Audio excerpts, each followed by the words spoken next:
오늘 제목 첫 번째 시간 제목입니다. 성경 진리에 눈을 뜨게 해준 성경의 사람들. 우리 한번 제목 한번 읽어볼까요? 시작. 예, 성경 말씀 마태복음 4장 16절입니다. 한번 읽습니다. 시작. 흑암에 앉은 백성이 큰 빛을 보았고 사망의 땅과 그늘에 앉은 자들에게 빛이 비추었도다 하였느니라. 저는 오늘 첫 번째 강의로 표지 사진을 두 장을 이렇게 선정했습니다. 의미가 있어요. 왼쪽에 이 사진은 무엇일까요? 롤라드라고 하는, 롤라드라 이따 다 설명드릴게요. 마틴 루터의 종교개혁 벌써 150년 앞서서 종교개혁의 샛별이라고 말을 하기도 하고요. 종교개혁의 그 여명을 가져왔던, 사실은 이분들이 숨은 영웅들입니다. 그래서 성경의 66권 1.1획도 오류와 실수가 없는 하나님의 감동으로 기록된 100% 하나님의 말씀임을 믿습니다. 이 믿음의 신앙 고백 위에서 이 바른 성경과 안에 이 신앙으로 무장한 주의 용사들이 누구냐? 롤라드라고 하는 그런 참 놀라운, 정말 이 교회 역사 속에서 결코 우리가 몰라서 안 되는 중요한 제자들입니다. 이분들이 이 종교개혁의 여명을 가져왔던 그런 참 귀한 분들입니다. 오른쪽은 누굴까요? 윌리엄 틴데일. 성경을 영어로 번역한, 그것도 원어 성경에서 직접 하나하나 원어 성경을 연구해서 영어로, 자국어로 번역을 한 최초의 성경 번역가, 영어 성경의 아버지 윌리엄 틴데일입니다. 저분들이 마틴 루터나 요한 칼빈 목사님 벌써 한참 앞서서 한 150여 년 전에 이런 위대한 종교개혁의 서막을 여는 그러한 일을 하게 됩니다. 그래서 제가 이렇게 두 사진을 한번 선정을 했습니다. 앞으로 여러분에게 이 사진, 이 그림을 종종 보여드릴 것 같습니다. 지금으로부터 시계바늘을 한 500여 년 전, 뭐 600여 년 전 이렇게 한번 돌린다고 한다면 이 유럽의 이 그림이 이렇게 되어 있습니다. 다 뭐예요? 색깔이 불구스름하죠? 다 불구스름해. 그리고 여기 우리가 잘 아는 영국이죠? 영국도 사실은 로마 카톨릭의 지배하에 있었던 다 빨간색입니다. 저 서유럽에 있는 이 모든 이 지역들이 전부 다 교황을 꼭대기로 하는, 교황의 지배와 통제와 억압 속에서 정말 숨도 제대로 못 쉬는, 자유와 인권이 없는, 무엇보다도 성경을 제대로 읽을 수도 없고 배울 수도 없는 정말 이러한 깜깜한 어둠의 시대가 그 중세 시대였단 말이죠. 자, 그래서 종교개혁 이전에 유럽의 이러한 영적인 지형을 한마디로 얘기하면 바로 이렇게 표현할 수 있어요. 전부 다 로마 카톨릭이 장악을 한, 완전히 점령한 그러한 당시의 상황이었어요. 근데 영국이라고 하는 저 섬이죠. 잉글랜드와 저 북쪽의 스코틀랜드, 지금은 하나지만 그 당시에는 전혀 다른 그런 나라였어요. 저 조그만 섬나라에 놀라운 복음의 역사가 시작이 되는 거예요. 그 이야기가 이제부터 20주에 걸쳐서 진행이 될 예정인데, 여러분들 오늘 너무너무 잘 오셨습니다. 이 내용은 여러분들이 이렇게 기도하시면서 참 20주의 이 내용들은, 저는 기도하는 제목은 이것은 한국교회와 특히 신학교 안에 널리 이것이 퍼져야 되는 그동안에 감추어진 진리입니다. 그리고 이 내용, 이때 끝에서 가서도 얘기하겠지만, 여러분 이게 뭐예요? 교황이라고 하는 한 사람이 지배하고 있었던 당시에 이것은 전체주의 독재 체제입니다. 완전 교황을 꼭대기로 한, 하나님 머리 꼭대기 있었죠. 그래서 교황이 완전히 군림하고 있었던 이러한 틈바구니 속에서 놀라운 교회 개혁의 역사가 일어나는데, 바로 저 스코틀랜드라는 저 조그마한 곳을 통해서 정말 이런 사방으로 꽉 막혀 있었던 이러한 영적 암흑기에 위대한 교회 개혁의 역사, 개혁의 역사가 스코틀랜드에서부터 시작되었다는 거. 이게 참 놀라운 얘기입니다. 자, 시작하니까 우리가 이 얘기를 꼭 안 할 수 없죠. 우리가 영국, 이제 앞으로 스코틀랜드와 이 영국에 대해서 얘기를 많이 나누겠는데, 영국에 대한 이야기를 좀 하기 전에 이 나라의 국명이 어떻게 변화됐는가 이렇게 보니까요, 이게 현재 영국이죠.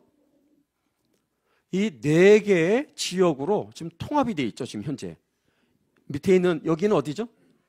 이게 마치 그 토끼 이렇게 세우는 듯한 그런 비슷한 그림인데요. 이 아랫부분을 잉글랜드라고, 또 옆에 있는 저 지역을 웨일즈, 요 섬은 아일랜드, 저 북쪽은 뭐죠? 스코틀랜드. 4개의 지역이 하나로 통합된, 그래서 지금 UK라고 그러죠. UK, 유나이티드 킹덤 또는 영국이라고 지금 말을 하는데, 500여 년 전에 우리 이제 이야기를 해야 되니까 이렇게 역사를 보니까 이러한 변천사가 있었다라는 거죠. 1603년이 되었을 때 잉글랜드와 스코틀랜드가 왕실이 통합이 됩니다. 다른 나라였다가 왕실이 통합이 됩니다. 그러나 통일이 된 건 아닙니다. 왕실이 통합이 되었을 뿐입니다. 서로 전혀 다른 나라였죠. 100년 더 가야 됩니다. 하나가 되려면. 그래서 1703년이 되었을 때 국가 간의 통합이 이루어집니다. 그리고 아일랜드까지 통합이 됩니다. 1801년.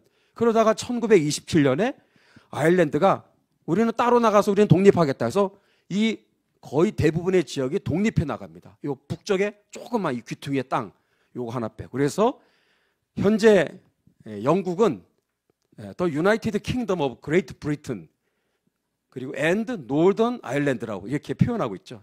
줄임말로 UK라고 또는 뭐 잉글랜드 이렇게 얘기하게 되겠죠. 그래서 우리는 지금 영국 그러는데 영국이 이렇게 변천이 되었다라는 것을 우리가 좀 참고로 알 필요가 있겠습니다. 자, 우리가 잘 아는 마틴 루터의 종교개혁이 언제였죠? 뭐 숫자가 자꾸 나와서 좀 헷갈릴 수 있는데 몰라도 괜찮아, 몰라도. 여러분은 흐름을 이렇게 이해하시면서, 그리고 오늘 우리 지금 현재 2025년 우리 대한민국이 중요하죠. 그리고 국제 정세 속에서 지금 이 위기의 때를 어떻게 우리가 돌파하며 살아가야 될지, 이 놀라운 우리가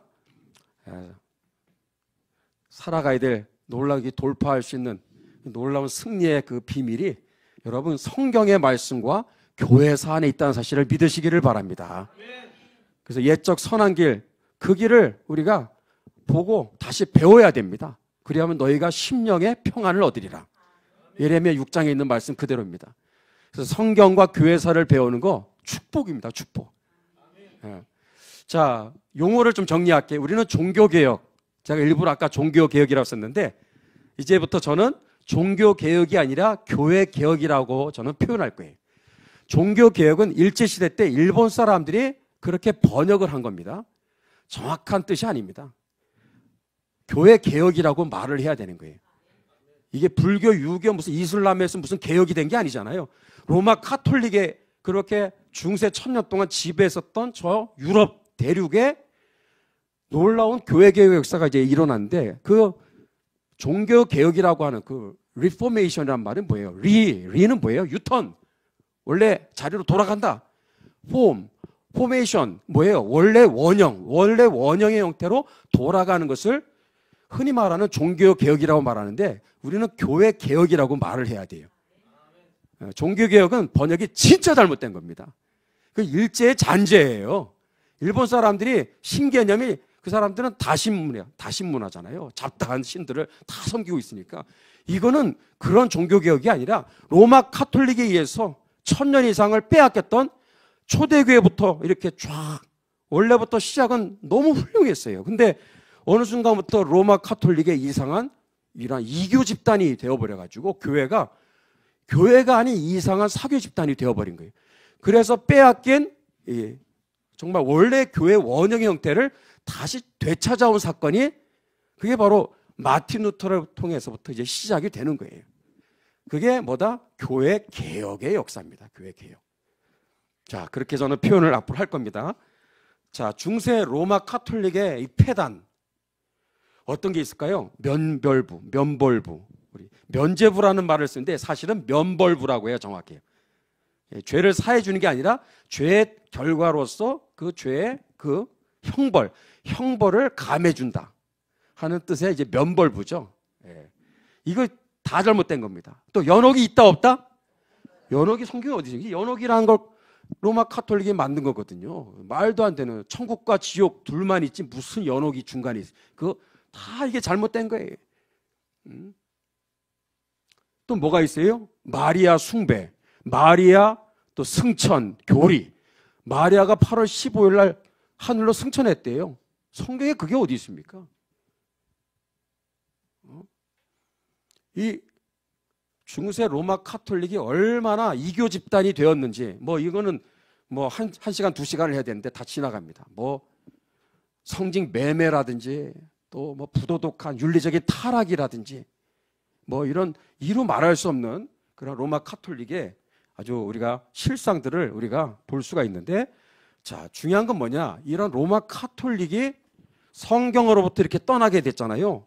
원래 초대교회의 원형으로 떠나게 되어서 이 이교화된 사교 집단이 되어버린, 도대체 그 근본 원인이 무엇일까? 그 근본 원인이 무엇일까? 이겁니다, 이거. 로마 카톨릭의 제일 꼭대기에 누가 있다? 교황이 있어요, 교황. 하나님의 자리에, 성경의 자리에 누가 그 자리를 꿰차고 들어갔어요? 교황이 하나님 꼭대기에 들어간, 그게 로마 카톨릭이 그렇게 해서 변질되어서 완전히 교회가 아닌 타락한 그런 이교 집단이 되어 버리게 된 근본 원인이 뭐다? 교황 제도가 이제 시작되면서부터 시작된 거예요. 자, 교황 밑에 누가 있다? 교황은 그냥 상징적으로 이렇게 앉아 있는 것이고, 로마 카톨릭을 실제로 움직이는 그 행동체계에 해당하는 사람들이 누구냐? 주교와 사제들입니다. 이게 주교입니다, 주교. 사제죠, 오른쪽에 있는. 영국에 제가 인터넷에 다운받은 거예요. 그리고 맨 밑에는 뭐다? 인간들, 평신도라고 말을 하죠. 카톨릭에서는 저는 평신도라는 말을 쓰지 않는데, 이런 식으로 이런 계급 구조를 만들어 버린 거예요. 종교 계급 구조, 종교 권력 구조를 만들게 된 거죠. 이것이 로마 카톨릭의 수많은 부패와 그리고 폐단을 낳게 된 근본 원인이다 하는 거예요. 참고로 우리 교황에 대한 얘기 잠깐 드릴게요. 중세시대 때 로마 카톨릭의 이 교황 중심의 입법부, 사법부, 행정부 이 세 개의 권한을 교황 한 사람이 다 쥐고 있는 거예요. 무소불위의 그런 권력을 갖고 있었던 종교 황제입니다. 완전히 교황은 그 시스템보다 한마디로 전체주의 독재 체제입니다. 독재 체제. 종교를 빙자한 전체주의 독재 체제의 왕국을 만들어 놓고 그 왕국의 꼭대기에 있는 우두머리가 바로 교황이 된 거예요. 그래서 교회 개혁은 어떤 놀라운 결과를 가졌냐면, 나중에 또 얘기하겠지만, 교황은 지금으로 말하면 총회장님이에요. 총회장님. 주교는 지금으로 하면 노회장. 사제는 우리 일반 개개의 그 교회의 담임 목사님이라고 말할 수 있어요. 무슨 차이냐? 그거나 똑같은가? 전혀 아닙니다. 로마 카톨릭의 이 구조 자체는 사람 중심의 상명하복에, 위에서 명령을 내리면 밑에 있는 사람들은 무조건 복종을 하는, 이것은 완전히 이거는 독재 체제예요. 일방적입니다. 일방적이에요. 그러나 우리 특히 장로교를 말씀드리는 거예요. 총회, 노회, 그 다음에 교회, 이런 구조는요 철저한 회의체입니다. 회의체. 회의 중심의 구조로 돼 있어요. 그리고 다 하늘 하나님 앞에 우리 총회장이나 노회장이나 교회가 크든 작든 개척교회든 조그만 교회든 상관없이 모든 목사님들은 다 똑같다 안 똑같다?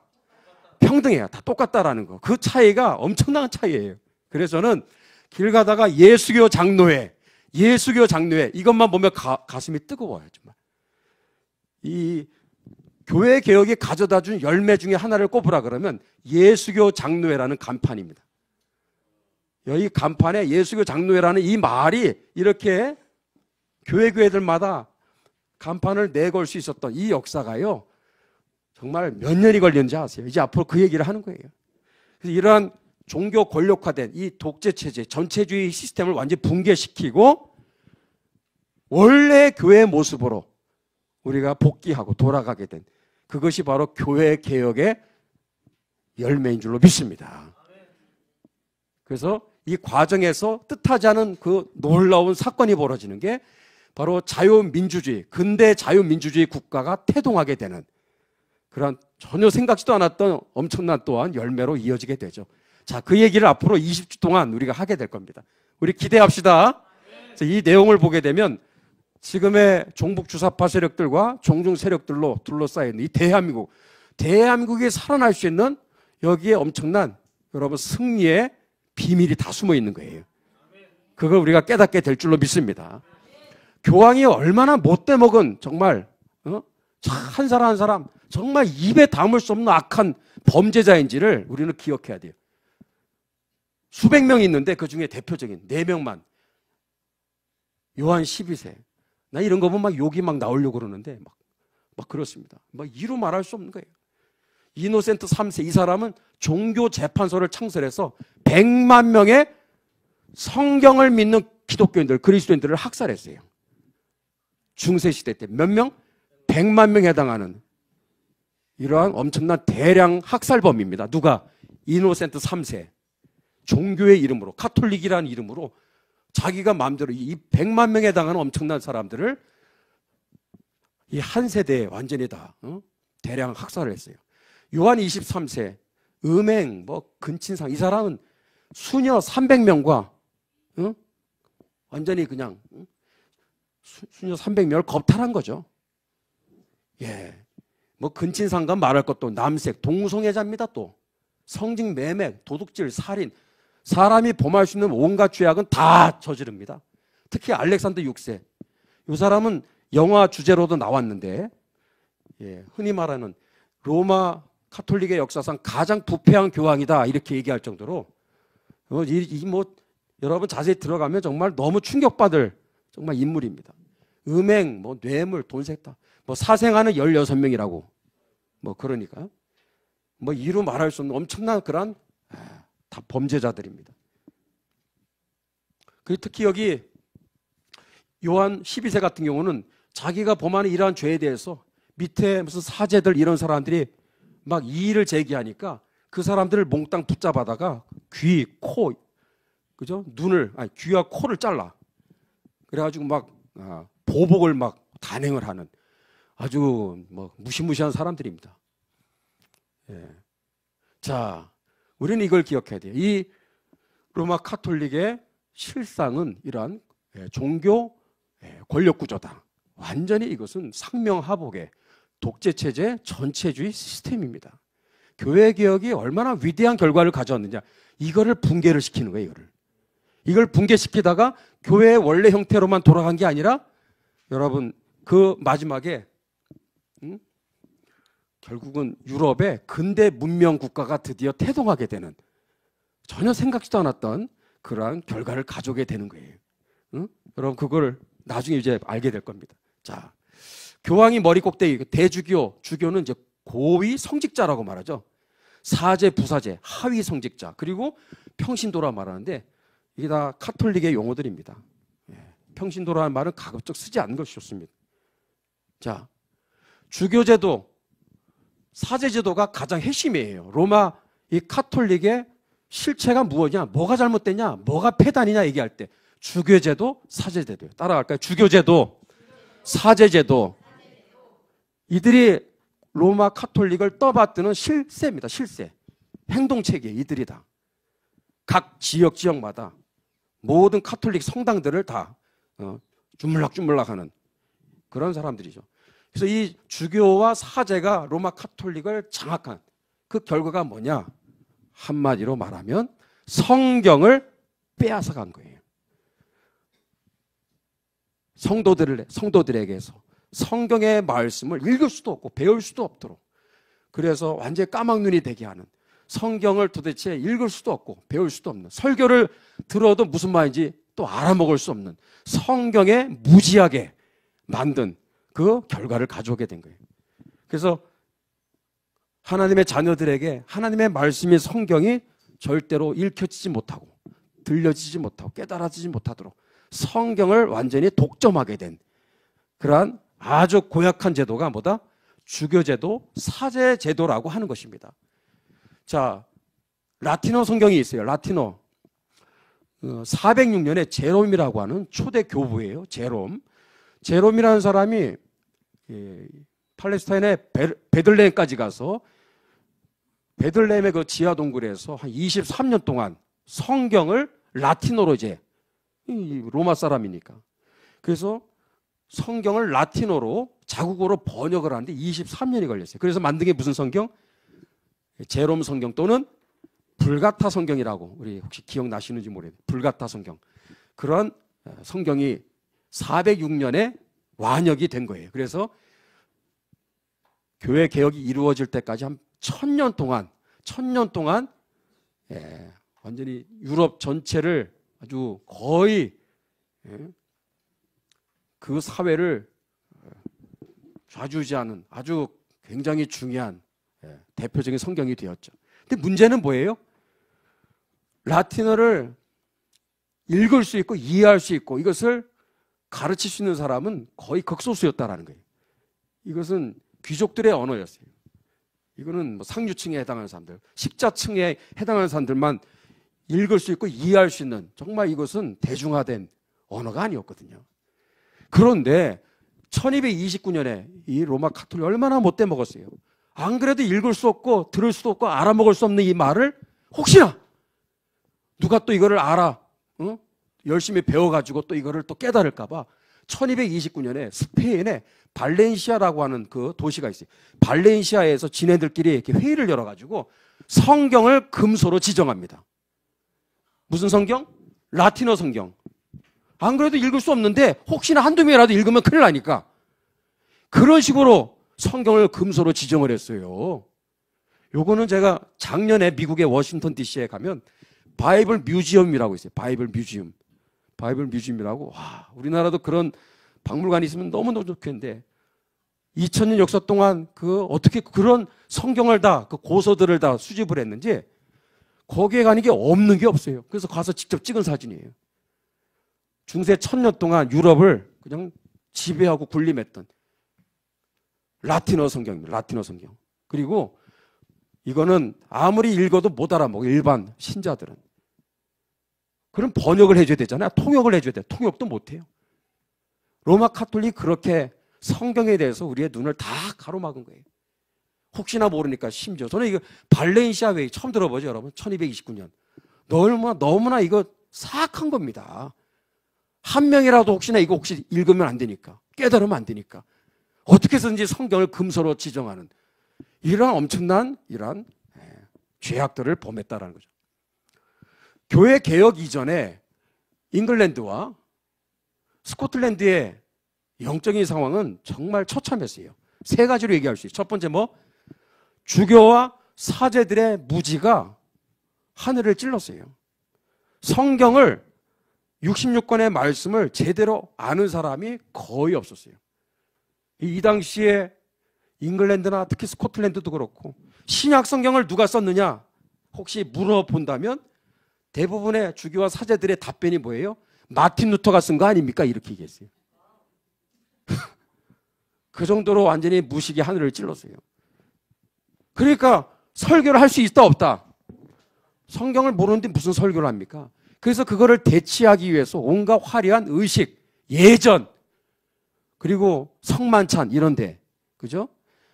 그런 식으로 이렇게 아주 우리의 감성을 자극하는 감성 터치, 그러한 예배, 예전으로 그렇게 포장을 하게 되는 거예요. 그러면서 하나님의 말씀을 전하는 정말 그 메시지를 들을 수 있는 것은 정말 거의 희박한, 정말 말씀이 완전히 감추어진 그런 시대였더라 하는 것이 이 잉글랜드와 스코틀랜드의 당시 상황입니다. 그리고 결국 뭐예요? 성경을 떠나면 하나님의 말씀이 우리의 신앙과 생활의 유일한 규범인데 말씀이 실종되니까 어떤 결과가 벌어질까요? 윤리와 도덕적인 타락도 이것도 불보듯 뻔한 거죠. 자, 이게 바로 교회 개혁 이전에 유럽의 상황이었고 잉글랜드와 스코틀랜드에도 뭐 별반 다를 것이 하나도 없었습니다. 자, 이제 본론입니다. 이러한 깜깜하고 어두웠던 중세 한 1000년 동안 이렇게 쫙 지배했었던 로마 카톨릭의 그런 역사가 이제 엄청난 변화가 찾아옵니다. 자, 성경에 감춰졌던 그런 오래된 그 세월에 드디어 성경을 정말 이것을 드디어 깨닫게 되는 기적 같은 일이 벌어지는데 그냥 되는 게 아니죠. 누군가 그것을 해줘야 돼. 성경을 볼 수 있는 눈을 열어줘야 되는데 오늘 이제 두 부류의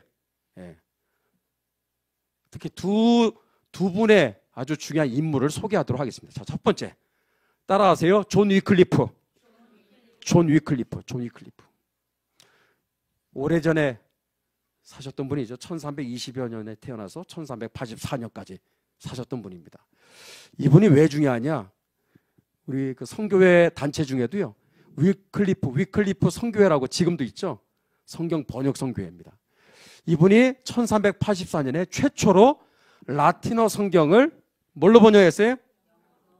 자국어인 영어로 번역을 하는데 최초의 성경 번역을 이분이 시작을 했고 그리고 죽기 직전에 거의 다 완성을 했어요. 조금 못한 건 제자들이 다 완성을 해서 책을 당시에는 인쇄술이 없었기 때문에 뭐예요? 직접 다 필사를 했던 거죠. 자, 그래서 1384년 라틴어 성경 도대체 읽어도 까만 건 글씨고 하얀 건 종이야. 도통 아이돈노야. 무슨 말인지 얘기를 해도 미사 그들이 드리는 미사는 뭐예요? 다 라틴어만 쓰게 돼 있어. 라틴어만. 우리 영어를 알아듣는데 영어로 해줘야 되는데 라틴어를 막 뭐라고 하니 뭐 알아먹을 수 있겠습니까? 이 라틴어를 영어로 번역하는 위대한 일을 한 거예요. 그래서 이 위클리프 성경이 드디어 나오게 된 겁니다. 이게 여기에 나와 있는 사진은 제가 다운받은 사진인데요. 다 영어로 되어 있는 거예요. 영어로. 이 위클리프는요. 평소에 했던 설교 중에 아주 이 얘기를 자주 했습니다. 교황에 대해서. 교황을 아주 공개적으로 비판하는 아주 담대한 설교자였죠. 교황은 누구다? 적그리스도이며 가장 저주받은 도둑이요. 그리고 뭐예요?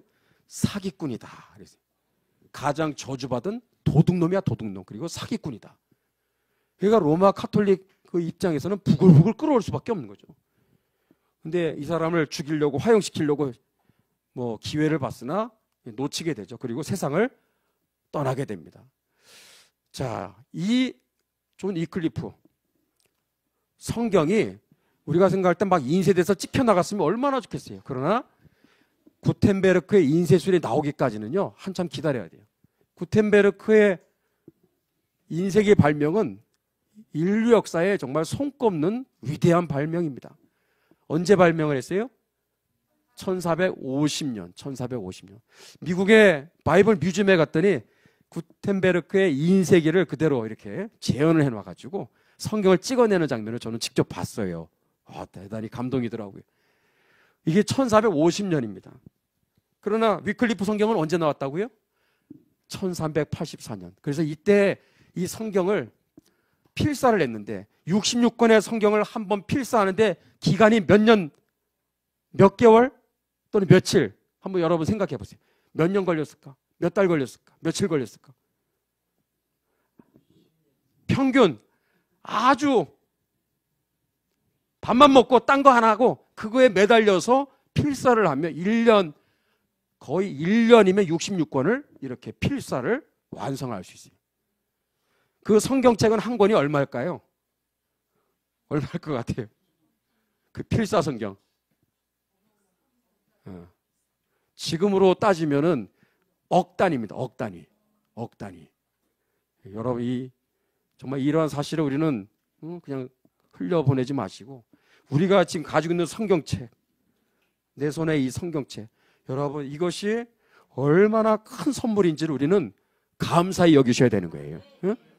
이 성경이 우리가 마음대로 언제든지 읽을 수 있는 이런 성경이 되기까지 많은 분들의 희생이 있었음을 우리는 기억해야 돼요. 응?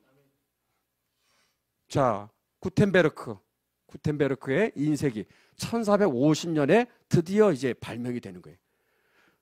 이것도 워싱턴의 그 바이블 뮤지엄에서 찍은 사진입니다. 이거는 말씀드린 대로 위클리프 영어 성경입니다. 이 위클리프 영어 성경이 언제 이거 500년이 넘은 성경책입니다. 놀래주세요. 제가 여기 밑에 설명서를 보니까 1450년에 인쇄된 성경이라고 되어 있어요. 어디서 많이 들어보던 연도네요. 1450년 인쇄가 발명되자마자 바로 찍은 거야. 그게 워싱턴 DC 바이블 뮤지엄에 3층간 갔더니 거기 있더라고요. 밑에 봤더니 1450년에 인쇄됐다고 하니까 와, 여러분 얼마나 놀라운 겁니까? 그때 이게 지금도 잘 보존이 되고 있는 거죠. 자, 위클리프 성경, 이것은 엄청난 파장을 가져오죠. 로마 카톨릭 가만히 있겠어요? 1415년에 아니 위클리프가 세상 떠난 지가 한참 됐는데 자기들끼리 회의를 열어가지고 콘스탄스는 독일의 제일 밑에, 우리나라로 말하면 남해안 쪽에 뭐 이렇게 제일 끄트머리 그쯤 되겠죠. 예, 그 콘스탄스라는 그 지역에서 회의를 엽니다. 그래서 결론을 어떻게 내려요? 저 위클리프라는 저놈 정죄해야 되지 않겠냐. 그래서 얘기하다가 위클리프를 이단자로 정죄를 해버려요. 위클리프가 이단입니까? 성경 66권의 말씀을 하나님의 말씀, 절대 권위, 신적 권위의 말씀으로 그거를 믿은 죄밖에 없거든요. 근데 그러한 위클리프를 이단으로 정죄를 한 게 1415년이고 이것도 분해 이것도 삭히지를 못하니까 1428년에 부관 참시를 합니다. 위클리프의 그 무덤 있죠? 가가지고 뼈만 남은 이 뼈를 다 그냥 파가지고 그거를 난도질을 해가지고 그냥 뼈를 완전히 부셔버리는 거죠. 그리고 위클리프의 이 필사성경이죠. 필사성경을 죄다 색출해가지고 다 불태워버리는 만행을 자행하게 된 겁니다. 그리고 그의 뼈 이것을 완전히 다 갈아서 스위프트 강이라고 하는 그 강에다가 전부 다 뿌려서 해체를 시키고 다 뿌려버렸어요. 완전한 부관 참시를 한 거죠. 그래서 지들 나름대로 종교 재판을 한 거예요. 성경 하나 이거 번역했다고. 예. 자, 여기서 우리는 우리는 교회 역사의 위대한 영웅들을 여기서 만나게 됩니다. 잉글랜드와 스코틀랜드 이제 앞으로 이야기를 할 텐데 교회 개혁의 샛별입니다. 예. 누구예요? 위클리프와 그의 제자들. 누구? 롤라드라고 하는, 여러분 들어보셨어요? 처음 들어봐요? 잘 됐습니다. 롤라드라는 말은 네덜란드어입니다. 네덜란드. 우리나라 말로 말하면 뭘까요? 제가 끝내주는 번역을 했습니다. 롤라드, 우리나라 말로 번역하면 뭘까? 궁시렁이야. 궁시렁. 불평하는 자. 이런 뜻이거든요. 로마 카톨릭에 대해서 이 사람들, 제자들, 스승부터 시작해서 돌아다니면서 여러분, 저 면벌부 전부 다 저 사기입니다. 연옥, 말도 안 되는 겁니다. 연옥 성경에 어디 있습니까? 마리아가 무슨 원죄가 없고 어떻게 그렇게 마리아를 숭배할 수 있습니까? 마리아가 우리의 죄를 사합니까? 순 거짓입니다. 교황이 지금 하나님 꼭대기에 올라 있습니다. 이거 순 사기입니다. 적그리스도입니다. 이런 식으로 막 얘기하니까 로마 카톨릭 세력의 입장에서 볼 때 뭐예요? 궁시렁으로 들렸던 거예요. 저것들이 말이야 보니까 완전 우리를 지금 계속해서 지금 비판하고 완전히 지금 부정적인 말로 자꾸 자기들을 막 씹어. 자꾸 그러니까 굉장히 심기가 불편했던 거죠. 그래서 로마 카톨릭 그 안에서 이 사람들에 대해서 불만, 불평 자꾸 얘기하니까 궁시렁 얘기한 게 롤라드라는, 이게 이제 네덜란드 말인데, 예, 이 말을 이제 차용해서 이 사람들이 이 집단을 일컫는 말이 되어버린 거예요. 그래서 위클리프의 제자들이 자기들의 이름을 이렇게 만든 게 아니라 이 반기독교 세력들, 반성경적인 세력들이 이렇게 해서 만든 용어가 롤라드입니다. 롤라드라는 말이 또 하나 뭐가 있냐면, 이 성경이 이때 인쇄술이 발명이 됐다 안 됐다? 발명이 아직 안 됐습니다. 롤라드의 이 사람들이 어떻게 흩어지면서 스승의 그 가르침을 전파했을까? 성경을 필사를 해서 가지고 다니는데 각자 역할 분담을 해서 너는 마태복음, 너는 마가복음 해서 이거를 줄줄줄줄 외웠어. 필사도 필사지만 외우는 게 제일 확실하니까. 그래서 다 역할 분담해서 외우면서 나가면서 거리거리 막 지역마다 다 흩어져서 복음을 전하는데, 말씀을 성경이 없으니까 이 종이가 뭐 따로 있는 게 아니잖아요. 그러니까 그냥 줄줄줄줄 외우니까, 그래서 롤라드라는 말이 이렇게 중얼중얼대는 사람들, 이런 뜻도 있어요. 그래서 두 가지입니다. 불평불만주의자들, 궁시렁궁시렁주의자들, 또는 성경을 읊조리는 자들, 성경을 달달달달 외우는 사람들. 와, 대단하죠? 그래서 이들이 잉글랜드와 스코틀랜드 전역을 누비면서 정말 놀라운 교회개혁에 불씨를 지피기 시작하는데, 얼마나 많은 롤라드가 이 세력이 급증했는지는 좀 이따 제가 공개할게요. 자, 요 빨간색 요 지점이 어디냐면 루터워스라고 하는 지점입니다. 잉글랜드, 런던이 여기 맨 밑에 있는데, 런던에서 한 북서쪽으로 조금 더 차로 한 1시간 반은 가야 될 것 같아요. 가게 되면 루터워스라고 하는 조그만 시골 마을입니다. 저 조그만 시골 마을에서 위대한 롤라드의 부흥운동이 일어나게 된 거예요. 여기서부터 사방으로 퍼지면서 막 스승의 가르침을 퍼뜨리고 성경을 막 암송해서 줄줄줄 사람들한테 들려주는 그런 역사가 이제 일어나게 된 거죠. 자, 로마 카톨릭은 가만히 있을 수 없죠. 탄압에 들어가게 됩니다. 잉글랜드 의회가 있어요. 잉글랜드 의회. 여기에서 1381년에 롤라드인들을 탄압하는 최초의 법률을 제정합니다. 그리고 검거, 체포에 들어가게 되는 거예요. 1381년. 드디어 참 비극의 역사가 이제 시작됩니다. 잉글랜드는 아직 카톨릭이 지배하는 땅입니다. 카톨릭이 지배하고 있습니다. 스코틀랜드도 그렇고. 그래서 잉글랜드 왕 헨리 4세, 요 놈이 아주 나쁜 놈이야. 헨리 4세. 요 놈이 이렇게 인터넷에 이렇게 돼 있어요. 그림으로 그린 겁니다. 화형법을 제정합니다. 누구를 처단하기 위해서? 롤라드, 이 세력들을 처단하기 위해서 화형법을 제정합니다. 언제? 1401년. 사실 그전에도 화형이 있었어요. 합법적으로, 국가가 합법적으로 이거를 법을 제정을 했다는 건 더 심각한 문제죠. 그래서 화형을 당한 최초의 순교자 소개합니다. 윌리엄 소트리예요. 윌리엄 소트리. 한번 따라할까요? 윌리엄 소트리. 이게 저 당시에 저 장면을 봤던 사람들에 의해서 그려진 그림입니다. 윌리엄 소트리. 1401년에 런던에서 화형을 당함으로 최초로 순교를 하게 됩니다. 이거는 위클리프예요. 위클리프가 자기의 제자들 이제 사방으로 나아가 복음을 만민에게 전하십시오. 성경을 전하십시오. 그리고 성경의 이 66권의 이 진리의 말씀, 이것이 1.1획도 오류가 없는 하나님의 절대 권위의 말씀임을 담대히 선포하십시오. 이제 다 이제 지시를 내리는 장면이 되겠죠. 그 제자들이 사방으로 흩어지면서 이 위클리프의 가르침을 전파하는 아주 중요한 장면이 되겠죠. 자, 오늘 이 내용은요, 앞으로 20주 동안 7월 말까지 우리가 진행이 되는데, 7월 말에 영국과 스코틀랜드를 우리가 가게 됩니다. 몇몇 분들이.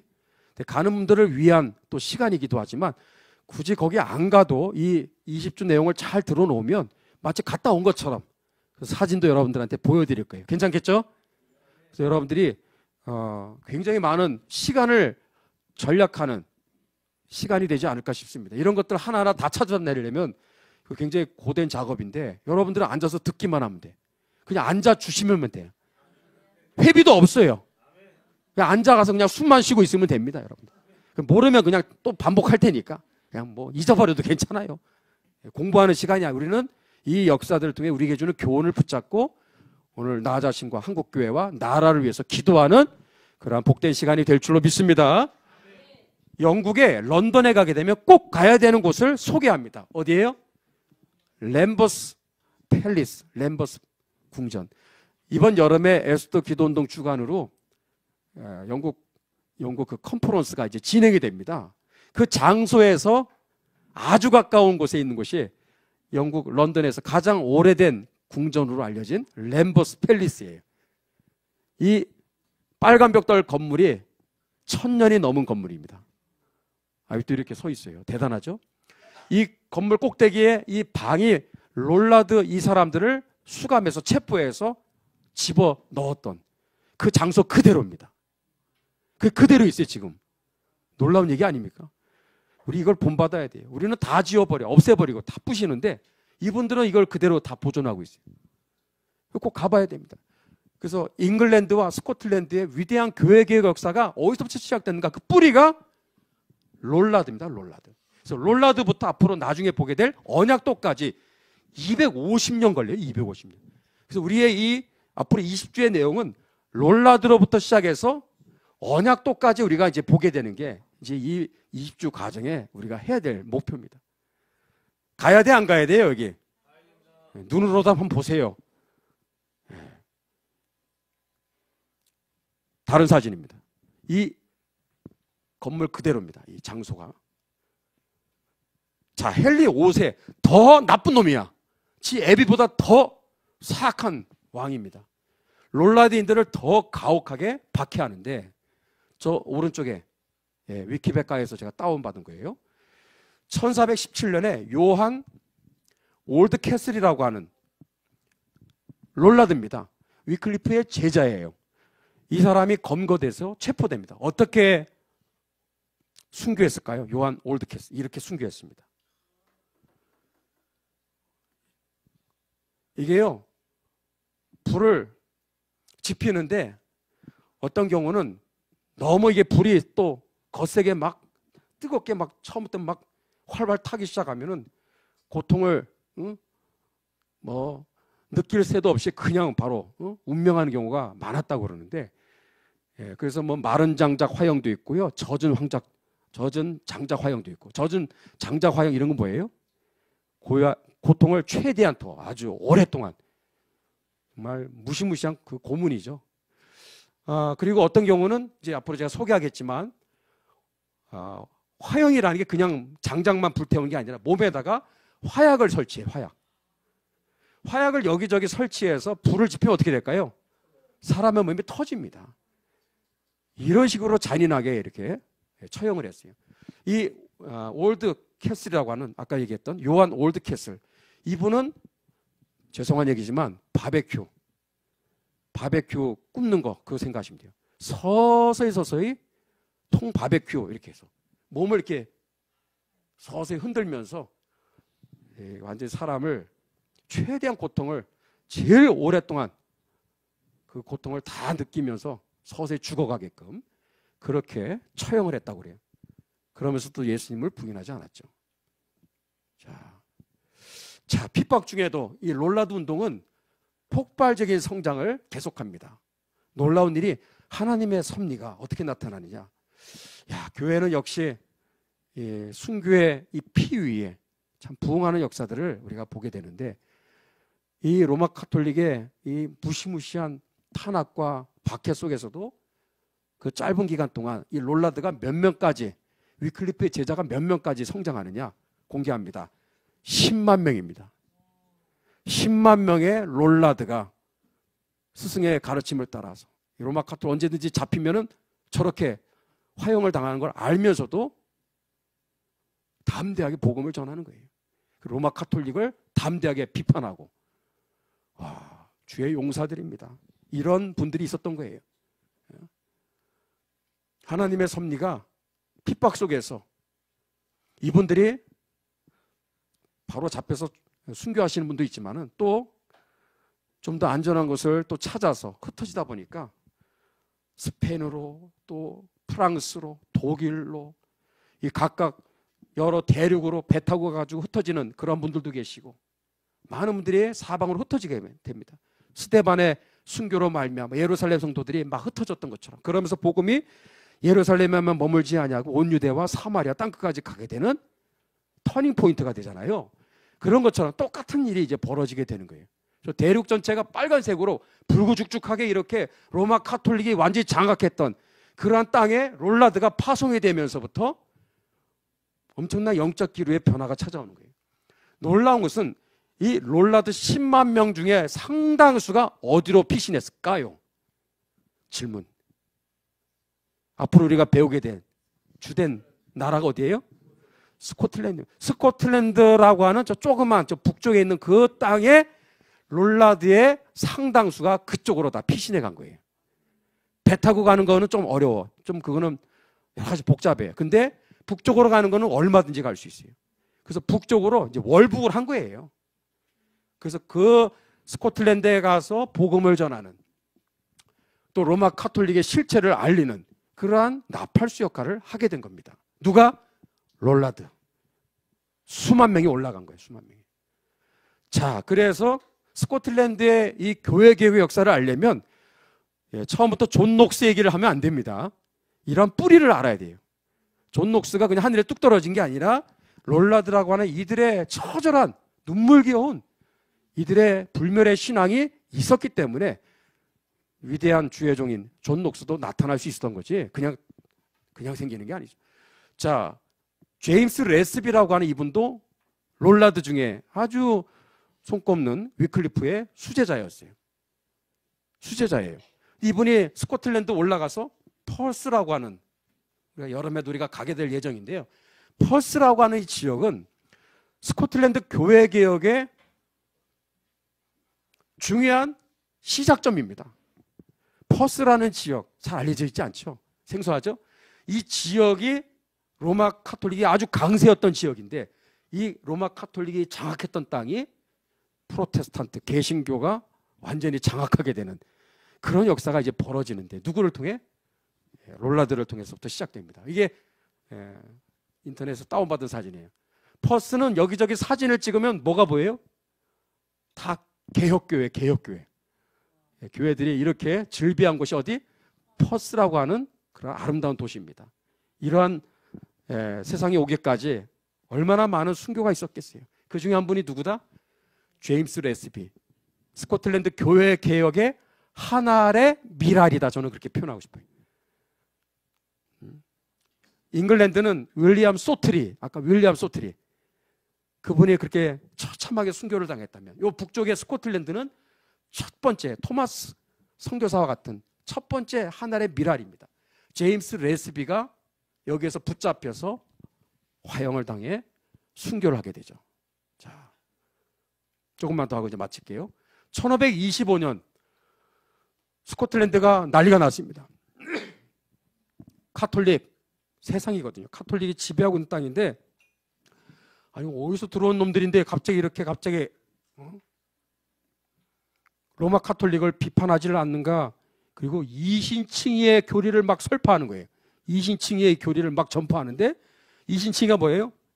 우리가 구원받는 것은 우리의 의로, 우리의 행위로, 노력으로 우리가 죄사함받고 의롭다함을 여김받고 하나님의 자녀가 되는 게 아니라 오직 예수 그리스도를 믿음으로 말미암아 칭의, 의롭게 되는 줄로 믿습니다.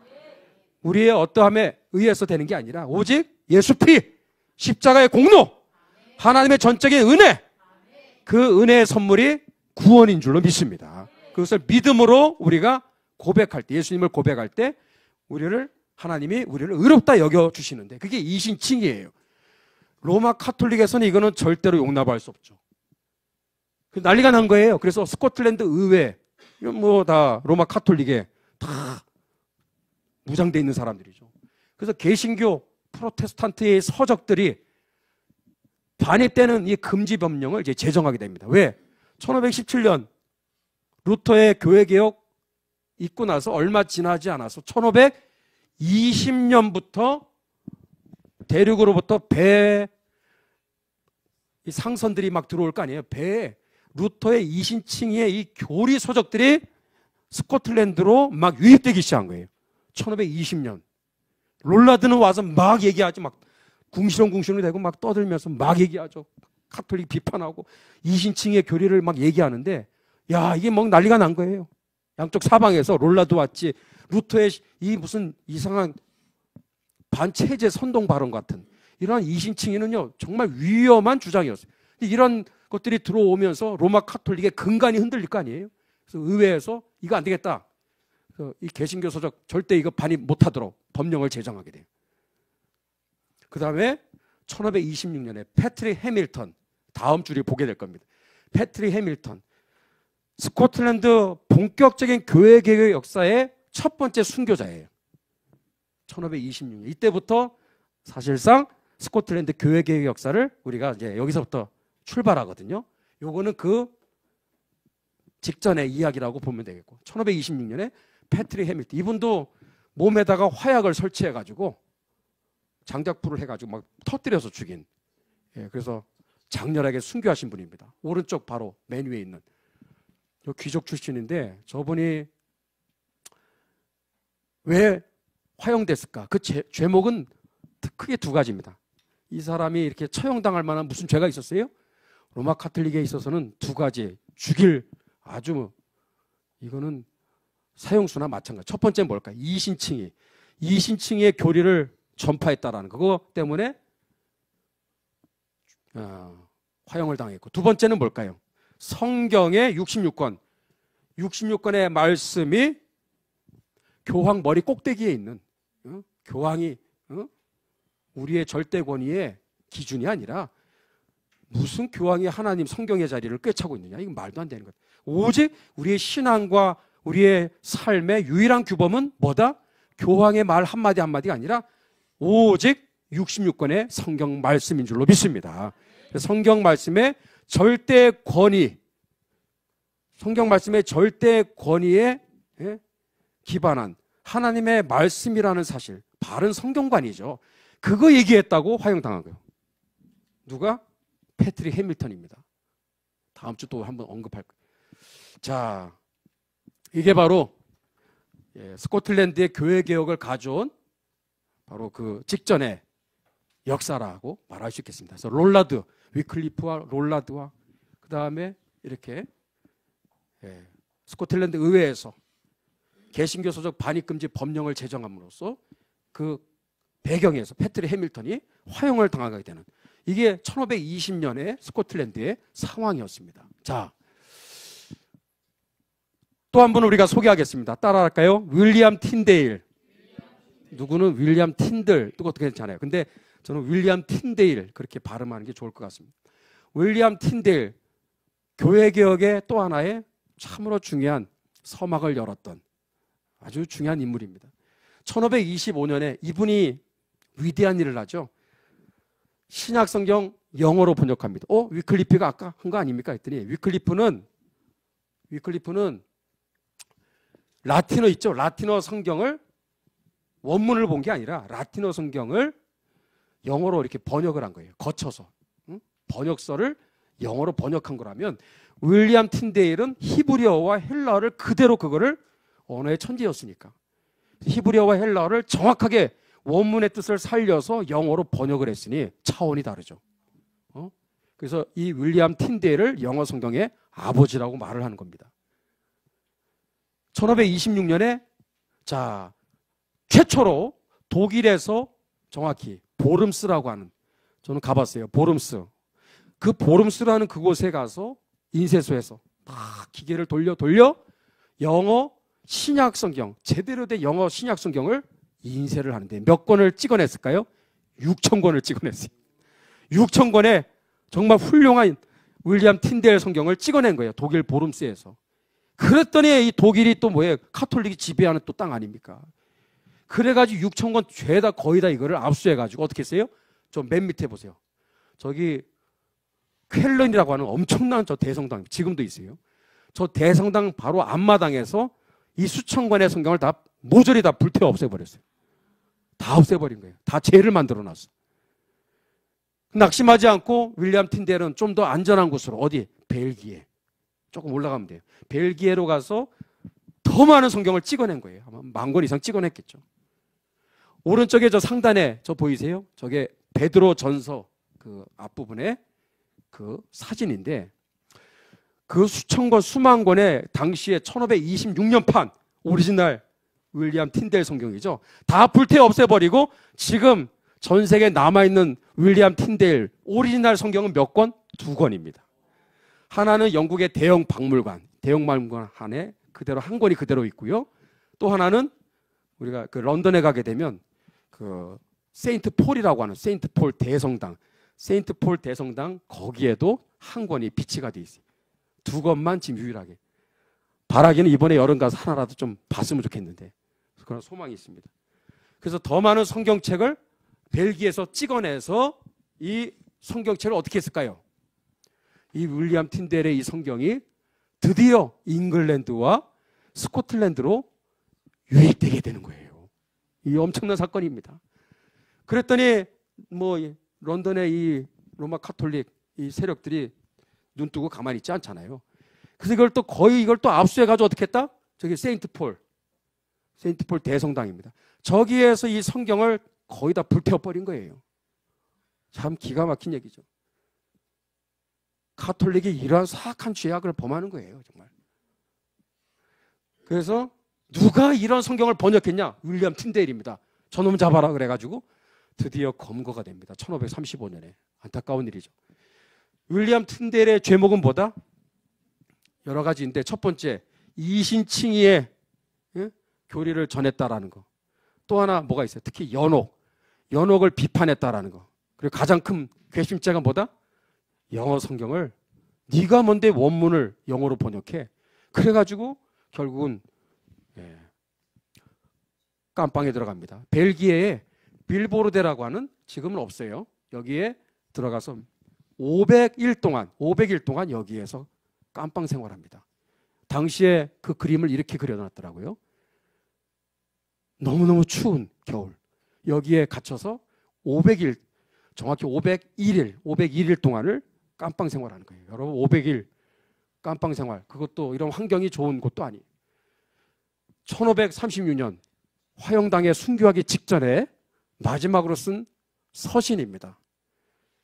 자기가 그 감옥 안에 있는 바로 그 지역의 성주에게 부탁하는 서신을 쓴 거예요. 가슴을 우리 뭉클하게 하는 참 귀한 이분의 고백이 아닐 수 없습니다. 존경하는 각하, 이곳은 고통스러울 정도로 춥고, 어때요? 콧물 감기에 걸려서 계속 콧물이 나오니 머리를 따뜻하게 해줄 모자가 필요합니다. 모자가 없어요.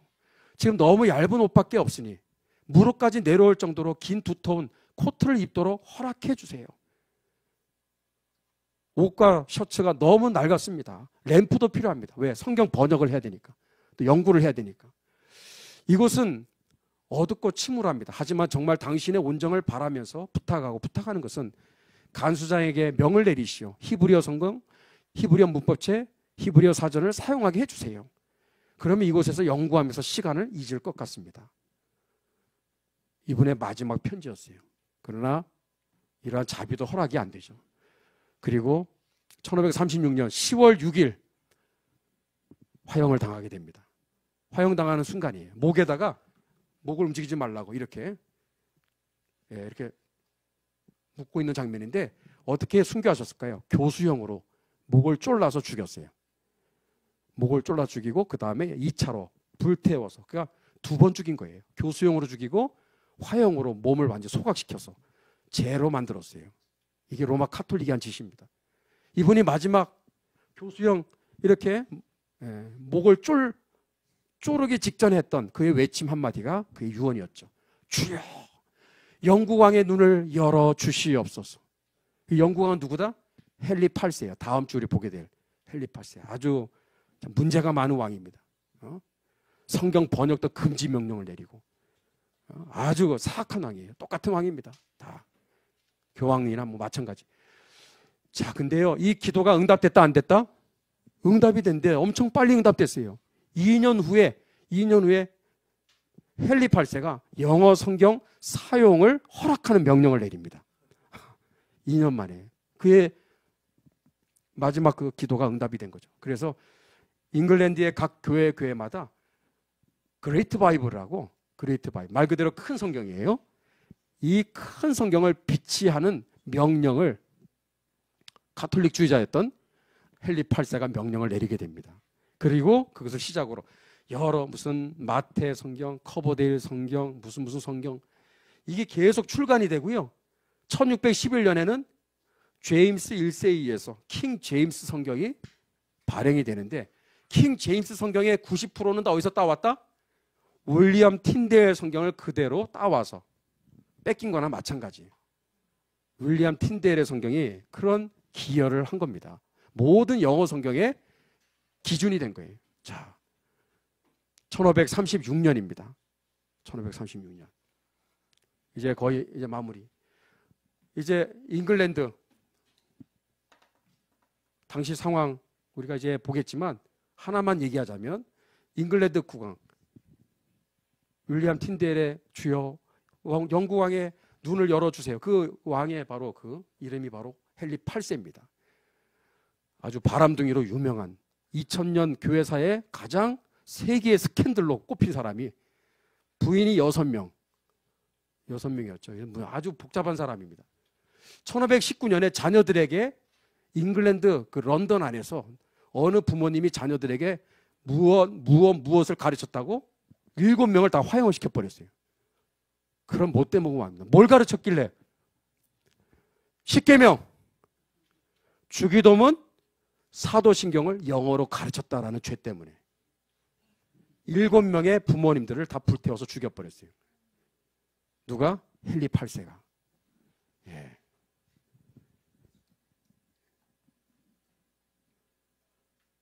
이게 무슨 성경일까요? 이게 큰 성경, 그레이트 바이블입니다. 그레이트 바이블.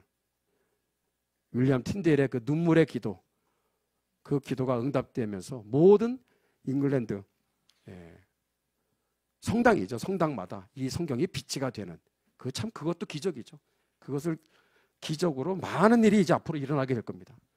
자, 1540년대 우리가 이제 그림을 좀 그려야 됩니다. 1540년대 스코틀랜드 전역에 어떤 일이 벌어졌느냐? 존 녹스는 아직 나타나려면 20년 더 기다려야 돼. 존 녹스가 오기 20년 전에 이미 스코틀랜드에는 엄청난 교회 부흥이 일어나고 있습니다. 여러 지역마다 지금으로 말하면 뭐예요? 지하교회들이 엄청난 폭발적인 성장을 하고 있었어요.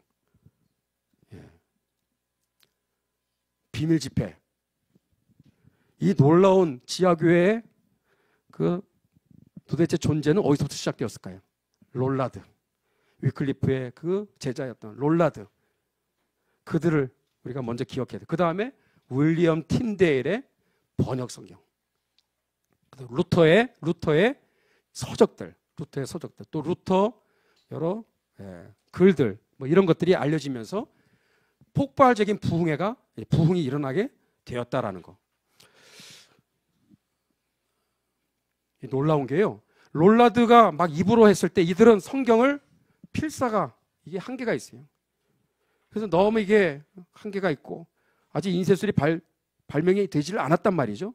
그래서 롤라드가 앞에 150년 전부터 그렇게 얘기를 했을 때는 두드러진 사건은 많이 보이지는 않아요. 근데 윌리엄 틴데일, 루터의 이러한 여러 가지 글로써 영어로 된 이신층의 교리들이 널리 퍼지면서부터 스코틀랜드의 지하교회들이 여기저기에서 빠른 속도로 태동하게 된 거예요. 이게 굉장히 중요합니다. 문서가 있다고 하는, 글이 있다고 하는. 자, 1544년에 이 퍼스라는 지역, 아까 얘기했지만 여기서 여러 자영업자들, 이들이 비밀 집회에서 성경을 읽다가 발각이 돼서 처벌당하는 그런 일도 있었습니다. 자, 이제 마무리합니다. 영국에 가면 윌리엄 틴데일이 태어난 고향에 세워졌다고 하는 기념탑입니다. 윌리엄 틴데일 마뉴먼트. 와, 굉장히 높죠? 사람 보이세요? 사람? 이게 사람입니다. 사람. 이게 언제 세워졌을까요? 토마스 선교사님이 순교한 1866년. 1866년에 윌리엄 틴데일의 순교 330주년을 기념해서 그의 고향 땅에다 언덕 위에 멀리서도 보일 수 있는 엄청난 높이, 이것이 잉글랜드에 스코틀랜드에 존재하는 순교 기념탑 중에서 넘버원입니다. 가장 빅 사이즈예요. 이건 뭘 얘기하죠? 윌리엄 틴데일이 차지하는 위치가 잉글랜드와 스코틀랜드 그리고 대륙의 교회 개혁의 불씨 역할을 했다고 하는 것을 잘 보여주는 거예요. 이것도 할 수 있으면 보러 한번 가면 좋겠죠? 참 이런 거 보면은 정말 감동이 다를 것 같아요. 여러분 강의를 일단 들었으니까 윌리엄 틴데일이 이렇게 중요한 사람이라는 거. 또 멀리 안 가더라도 고향은 멀리 있더라고. 이거는 런던에 있는 여름에 있을 영국 컨퍼런스의 그 집회 장소에서 걸어서 갈 수 있는 아주 가까운 곳에 한 동상이 있어요. 이게 누구의 동상이에요? 윌리엄 틴데일의 동상입니다. 예. 이제 결론. 영국과 정확하게 잉글랜드입니다. 저는 영국 안 하고 잉글랜드라고 제가 일부러 쓴 게 이 당시에는 잉글랜드, 스코틀랜드 구분해야 돼요. 잉글랜드와 스코틀랜드 교회 개혁에 자, 두 가지 요인 오늘 정리하고 마무리합시다. 뭐든지 항상 마무리 잘해야 됩니다. 자, 첫 번째 뭐죠? 위클리프 뭐뭐와 무엇들의 활약. 위클리프는 뭘까요? 여러분이 하면 그렇죠, 성경이죠. 위클리프 번역 성경과 또 누구의 활약? 궁시렁궁시렁 되는 분들, 롤라드. 위클리프 번역 성경과 롤라드들의 활약. 이것이 잉글랜드, 스코틀랜드 교회를 가져온 첫 번째 요인. 두 번째는 뭐다? 윌리엄 틴데일의 또 영어, 그렇죠. 번역 성경과 성경 보급.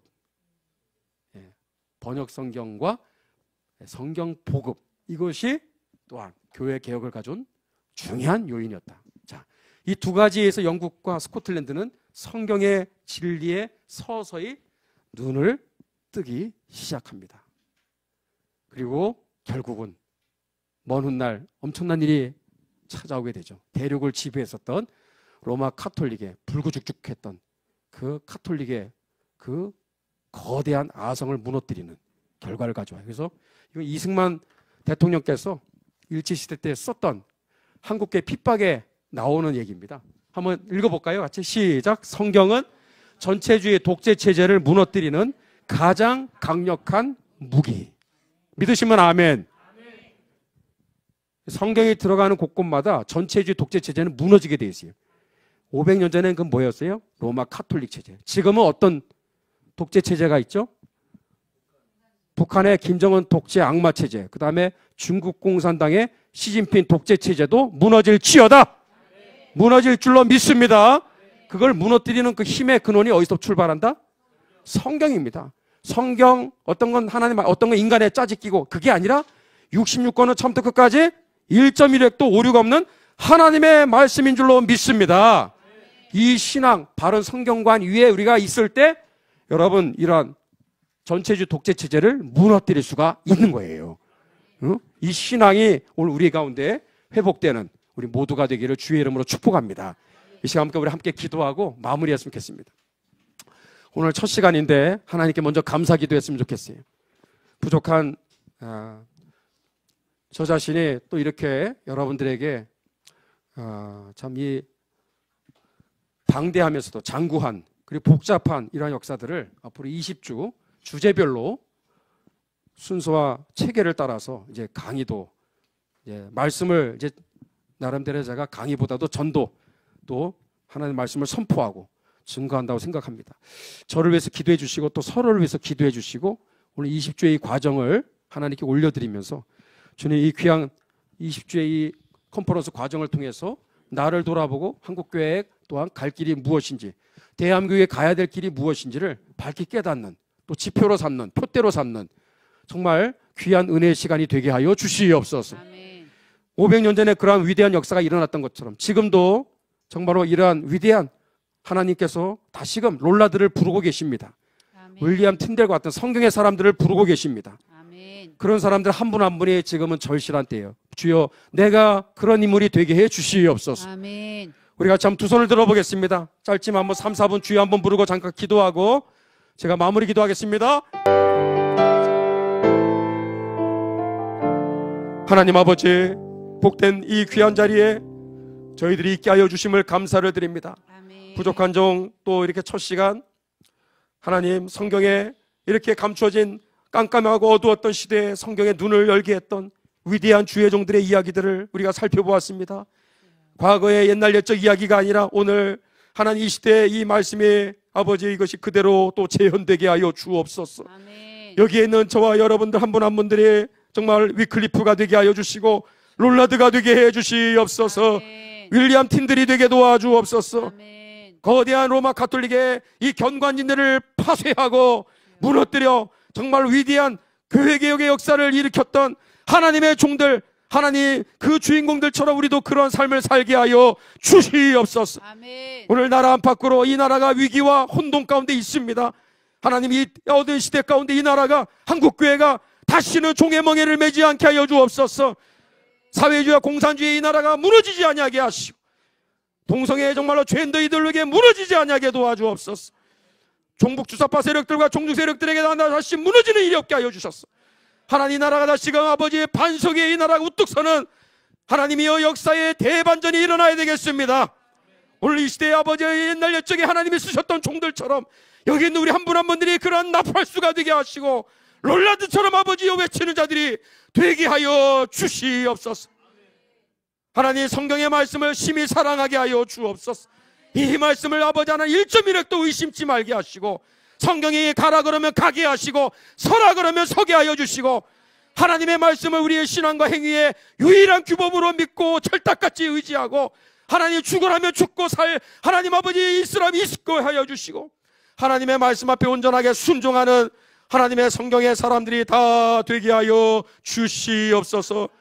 아버지 오늘도 주님 앞에 일찍 나와 또한 하나님 모양 저 모양 또 이 귀한 자리에 나와 기도하신 분들 또 귀한 예물을 드리신 분들 떡으로 함께 섬기시는 분들 하나님 아버지 이 모양 저 모양 또 이곳에 하나님 마음으로 사랑으로 아버지 베푼 손길들을 기억하시고 또 드린 아버지 예물을 하나님 받으시고 만복의 은혜로 주님 채워 주시옵소서. 돌아가는 발걸음 하나님의 은혜 안에 아버지의 평안하게 하시고 다음 주 우리 모두 건강한 모습으로 하나님 또한 만날 수 있도록 인도하여 주시옵소서. 축복가 올 때 예수님의 이름으로 기도드리옵나이다. 아멘. 아멘.